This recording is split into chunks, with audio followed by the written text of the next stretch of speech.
Urence je sežigal njivske odpadke, po polju je bil plevel in pograbil krompišče in zelnik in prav nemarno se je kadilo.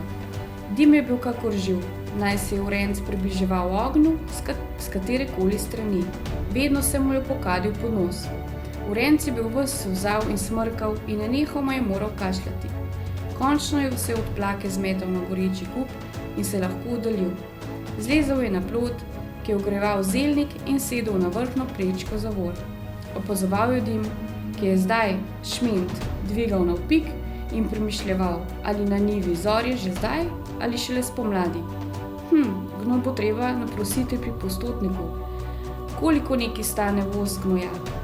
Presneto. Kar naprej visi pri sosedu, ta se ga bo naveličal in ga nekam sunil. Pogledal je za kozo, ki jo je imel privezano v grmovju. Ne zato, da bi se ravno napasla do sitega, ampak da se nekoliko premiga. Žival se je potikala po sušečem se zdolgočasenem, ščipala vršičke. Mrha in nasukana, raje jeseno, kot da bi se sama trudila z iskanjem hrane. Ali ve, da je skedenj poln mrve?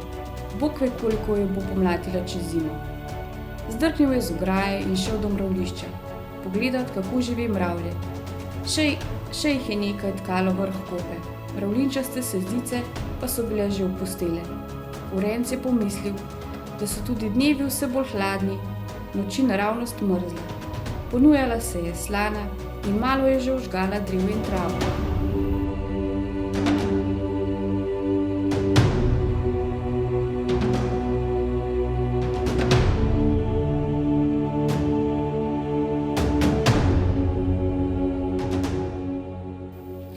Potem je začudil med grmovjem ob robu planje premikanje.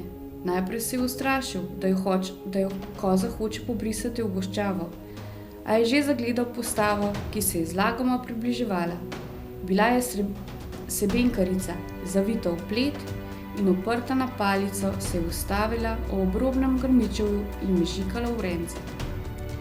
So še zmeraj zunaj mravlje? Seveda so, do snega so. Če le malce toplega sonca, koristne, sila nenavadne delovne živalice so. Urenca je srebenkarinčin prihod skoraj zmedel. Ženska je bila res že stara, je vzbujala nekakšno nelagodnost, negotovost. Obenem pa se je spomnil, da jo je sam povabil in da bi se spodbudilo, če bi jo popeljal v hišo. Kako ste, kaj je rekel, in se ob tem počutil sila bedasto. Zelo čili ste, je bleknil in se zdel sam sebi še bolj prismojen. Jesen je, nikoli v tem času se ne počutim kdo ve kako dobro. Sebenkarica je s priprtimi očmi gledala proti mravljišču, a morda mimo njega v modro dolino, a Urenc se ni mogel otresti zoprnega občutka, da v resnici gleda vanj. Obisk ste mi dolžni, je rekel pogumneje, ker se mu je ta šlempasta doslej ni zarežala v brk. In vabim vas na kavo, jo pijete. Kaj pak, je živo rekla ta šlimpasta. Kava? To je priboljšek. Kar v hišo pojdite, takoj bom za vami, le kozo še spravim v njen kvartir, je zaklical in pohitel za veščo. Ko se je kasneje postavil pred sosedo čajno skodelico kadeče se in dišeče kave, se je zavzela. Ježeš, toliko, mi ne bo škodila. To je šoferska porcija, se je zasmejal Urenc in prisedel k mizi. Vroča je še, je po nepotrebno opozoril, sam je še srknil iz svoje skodelice in se opekel. Res je vroča, kot zlomek. Sebenkarica je opazovala sogovornika in njene oči so bile tako tako nenavadne. Urenc se je presedel in v zadregi spet poskusil kavo.